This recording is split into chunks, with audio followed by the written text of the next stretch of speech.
अस्सलाम वालेकुम दोस्तों, आज का हमारा क्वेश्चन है जी 80% ऑफ 700।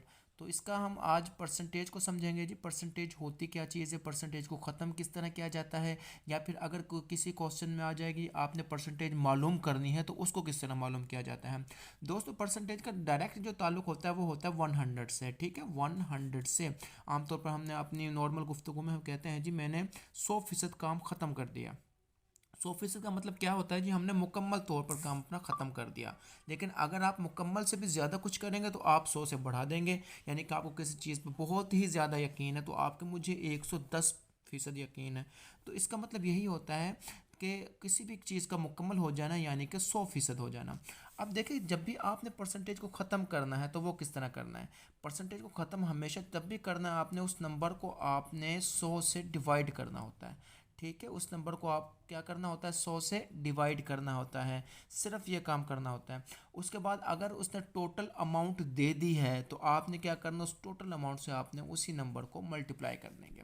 ये सिंपल सा मेथड है। यानी कि आपने परसेंटेज ख़त्म करनी है तो सिंपल उसको 100 से डिवाइड कर दो। और अगर टोटल अमाउंट उसने दे रखी है, जैसे इस क्वेश्चन में उसने 700 टोटल अमाउंट दे दी है, तो आपने 100 उस नंबर अमाउंट से उसको मल्टीप्लाई कर देना है। अब मल्टीप्लाई करना है जी, 2 0 से कट गए। और 7 जब इससे 80 से मल्टीप्लाई होगा तो वो क्या आएगा, 56। और ये ज़ीरो उस तरह, मतलब कि दोनों को जब 7 को 80 से मल्टीप्लाई करेंगे तो ये आंसर आता है। ठीक है दोस्तों, अब मिसाल के तौर पर आपके पास उसने सिर्फ दे दी है जी, वो कहता है जी 80% में परसेंटेज को ख़त्म करना है, वो ये क्वेश्चन दे देता है। तो आपने क्या करना है, सिर्फ आपने 80 को 100 से डिवाइड करना है। डिवाइड करेंगे तो 0 0 से उठ गया, ख़त्म हो गया। और आप उसके बाद आपने क्या करना होता है, 8 को जब 10 से हम डिवाइड करेंगे तो 0.8 उसका आंसर आ जाएगा। तो ये एक आम नंबर आ चुका है। एक आम नंबर होता है और एक परसेंटेज वाला नंबर होता है।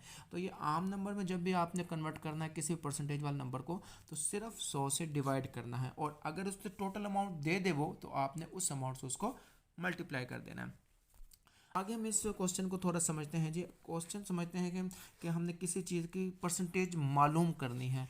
मिसाल के तौर पर किसी आप टोटल नंबर है जी 400।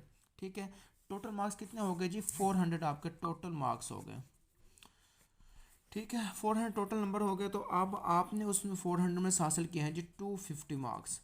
अब ये 250 मार्क्स ये क्या है जी, हासिल करदा नंबर है।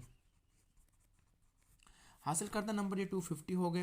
अब आपने क्या करना है, परसेंटेज निकालनी है, परसेंटेज मालूम करनी है आपने। ठीक है, परसेंटेज मालूम करने के लिए हम क्या करेंगे, तो आपने सिंपल क्या करना है, जब भी किसी नंबर की आपने परसेंटेज मालूम करनी है तो उस नंबर को आपने 100 से ज़रब देनी है, मल्टीप्लाई करना है। ठीक है, मतलब परसेंटेज को ख़त्म करना है तो 100 से डिवाइड करना होगा। और अगर परसेंटेज को मालूम करना है तो आपने उस नंबर को 100 से मल्टीप्लाई करना है। और टोटल जितना भी आपके पास टोटल होगा उससे आपने उसको डिवाइड करना है। ठीक है, अगेन मैं रिपीट करता चलो। परसेंटेज ख़त्म करनी है, 100 से डिवाइड करना है। अगर टोटल उसने कोई और नंबर बताया है तो उससे ज़रब देनी है। और अगर परसेंटेज को लेकर आना है, परसेंटेज मालूम करनी है, तो आपने उस नंबर को 100 से मल्टीप्लाई करना है। और फिर जो टोटल नंबर होगा उससे डिवाइड करना, बिल्कुल उल्ट हो जाएगा। सिर्फ ये दोनों चीज़ आपस में चेंज होती हैं। ठीक है, ये दोनों चीज़ आपस में चेंज होती हैं, 100 और टोटल नंबर अमाउंट। यहाँ पर देखें 100 ऊपर आ गया, टोटल अमाउंट नीचे आ चुकी है। तो सिर्फ ये एक तरीकाकार होता है उसके। अब इसे ये आप सिंपल तौर पर मालूम कर लें। 250 को आप 4 से डिवाइड करेंगे तो आपके पास जो है वो आंसर आ जाएगा। 250 को अगर हम 4 से डिवाइड करते हैं तो हमारे पास आएगा, तो ये ऑलमोस्ट बनेगा जी 6 पॉइंट समथिंग बनेगा, 6.5, मतलब कि ये हमारे पास आंसर आ जाएगा 62.5। ठीक है दोस्तों, तो ये एक सिंपल सा मेथड होता है परसेंटेज मालूम करने का। तो मज़ीद आप क्वेश्चंस अपने से बनाएं और सॉल्व करें और इनको प्रैक्टिस करें, क्योंकि मैथ है जी प्रैक्टिस का नाम। अल्लाह हाफिज़।